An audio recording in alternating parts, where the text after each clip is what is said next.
नड्डा ने शुभारंभ किया है ध्वजारोहण के साथ। ये ताज़ा तस्वीरें आई हैं भारत मंडपम से, जहां राष्ट्रीय अध्यक्ष जेपी नड्डा और प्रधानमंत्री नरेंद्र मोदी ने भाजपा के राष्ट्रीय अधिवेशन का शुभारंभ किया है और शंखनाद के साथ ये शुभारंभ हुआ है। ये भारत मंडपम से ताज़ा तस्वीरें आप देख रहे हैं, जहां प्रधानमंत्री नरेंद्र मोदी आप देख सकते हैं, गृह मंत्री अमित शाह, रक्षा मंत्री राजनाथ सिंह और राष्ट्रीय अध्यक्ष जेपी नड्डा भारत मंडपम पहुंचे और वहां पर राष्ट्रीय अधिवेशन का शुरुआत हो गई है। और आपको बता दें कि 2 दिवसीय राष्ट्रीय अधिवेशन दिल्ली में शुरू हो चुका है और शनिवार की सुबह यानी कि आज पार्टी के राष्ट्रीय पदाधिकारियों के साथ बैठक हुई है और प्रधानमंत्री नरेंद्र मोदी ने 18वीं लोकसभा के लिए जीत का मंत्र पदाधिकारियों को दिया है और इस मंत्र में ये कहा गया है कि जीत का आंकड़ा इस बार बीजेपी का 370 रहेगा और एनडीए का 400 रहेगा और अगले 100 दिन जो होंगे वो इन पदाधिकारियों के लिए बहुत ही महत्वपूर्ण होंगे, क्योंकि अब सबको कमर कस लेनी चाहिए। और जो संपर्क अभियान है वो 25 फरवरी से शुरू होगा और जन जन तक यह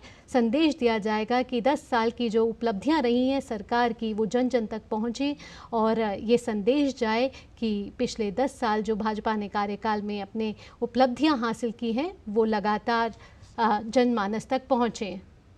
हमारे साथ हमारे सहयोगी भी जुड़ चुके हैं, शैलेंद्र मिश्र भारत मंडपम से। शैलेंद्र, शंखनाद बज चुका है, शुभारंभ हो चुका है, प्रधानमंत्री नरेंद्र मोदी और राष्ट्रीय अध्यक्ष जेपी नड्डा ने ध्वजारोहण कर दिया है, आगे का कार्यक्रम क्या रहेगा? बिल्कुल एक सामसायिक विषय पर मोदी की गारंटी, विकसित भारत संकल्प पर इस पर एक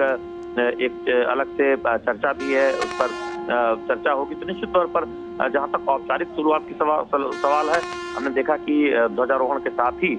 राष्ट्रीय अधिवेशन की शुरुआत हो गई है। बहुत महत्वपूर्ण है बीजेपी का 2 दिन का ये राष्ट्रीय अधिवेशन, जब कल प्रधानमंत्री नरेंद्र मोदी का समापन संबोधन होगा और यहाँ से एक मार्गदर्शन लेकर 11,000 से अधिक बीजेपी कार्यकर्ता जाएंगे। आज ही जो राष्ट्रीय पदाधिकारियों की बैठक हुई थी उसको प्रधानमंत्री नरेंद्र मोदी ने संबोधित किया था और कहा था कि 370 सिर्फ सीट नहीं है जो बीजेपी के लिए निर्धारित की गई है आगामी लोकसभा चुनाव में, बल्कि कार्यकर्ता 370 सीट बीजेपी को जीत दिलाकर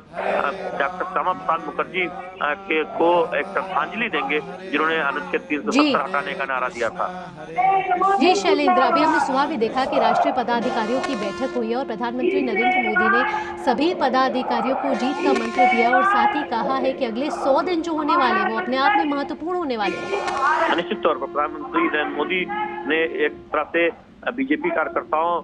को ये कहा है कि अगले 100 दिन बहुत महत्वपूर्ण है, बूथ स्तर तक जाओ, खासतौर पर जो पहली बार बने मतदाता है, जो महिला मतदाता है, उनसे सीधे तौर पर संपर्क किया जाए और जिस तरह से तमाम कल्याणकारी योजनाओं में काम हो रहा है उसके बारे में बूथ स्तर तक बताया। और एक और लक्ष्य निर्धारित किया गया है कि हर बूथ पर कम से कम पिछले चुनाव के मुकाबले, पिछले लोकसभा चुनाव के मुकाबले 370 वोट ज्यादा भारतीय जनता पार्टी पाए, ये सुनिश्चित करना है। तो बहुत एक तरह से अहम लक्ष्य के साथ ये बीजेपी के राष्ट्रीय अधिवेशन शुरू हो रहा है। पदाधिकारियों की बैठक में प्रधानमंत्री नरेंद्र मोदी और बीजेपी के राष्ट्रीय अध्यक्ष जेपी नड्डा ने संबोधन किया है। वहां से एक संकेत मिलता है, बीजेपी एक तरह से एक मंत्र के साथ पार्टी कार्यकर्ताओं को एक मंत्र के साथ इस राष्ट्रीय अधिवेशन में लक्ष्य रख रही है और उसकी संकेत स्पष्ट तौर पर राष्ट्रीय पदाधिकारियों की बैठक में मिल गए। ठीक, साथ ही शैलेंद्र मैं आपसे पूछना चाहूंगी कि मोदी 3.0 जो है वो विकसित भारत के संकल्प के साथ आगे बढ़ रही है और साथ ही पदाधिकारियों की बैठक में एक बात और कही गई है कि विपक्षी पार्टियां जो हैं वो तू मैमे की राजनीति करेंगी, लेकिन कार्यकर्ताओं से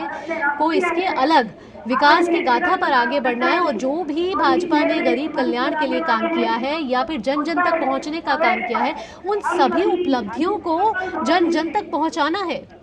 देखिए, आज की जो राष्ट्रीय पदाधिकारी की बैठक हुई हफ्ते पहले, उसमें स्पष्ट तौर पर बीजेपी के राष्ट्रीय अध्यक्ष ने भी इस बात को कहा कि महत्वपूर्ण उपलब्धियों को जनता तक पहुंचाना है। प्रधानमंत्री नरेंद्र मोदी ने इस बात को बहुत स्पष्ट तौर पर रखा है कि विकास गरीब कल्याण के आधार पर जनता के पास जाए, यानी जो नकारात्मक मुद्दे विपक्ष उठा रहा है उस पर ध्यान न देकर बीजेपी के कार्यकर्ता जो सकारात्मक मुद्दे हैं, जो गरीब कल्याण के लिए जो सरकार ने काम किया है, जो विकास के लिए काम किया है, वो जनता के सामने लेकर जाए। जी, इसके साथ ही शैलेंद्र मैं ये भी पूछना चाहूंगी कि क्या 4:30 बजे राष्ट्रीय अध्यक्ष जेपी नड्डा का अध्यक्षीय भाषण भी होगा और उसके बाद क्या प्रस्ताव रखा जाएगा? देखिए, आज पहला प्रस्ताव रखा जाएगा राष्ट्रीय अध्यक्ष के भाषण के बाद जिसमें ये राजनीतिक प्रस्ताव होगा, रक्षा मंत्री उसे पेश करेंगे, जिसमें हम देखेंगे कि तमाम राज्यों में जो राजनीतिक हालात हैं, जो परिस्थितियां हैं, जो उपलब्धियां हैं, उनका जिक्र किया जाएगा।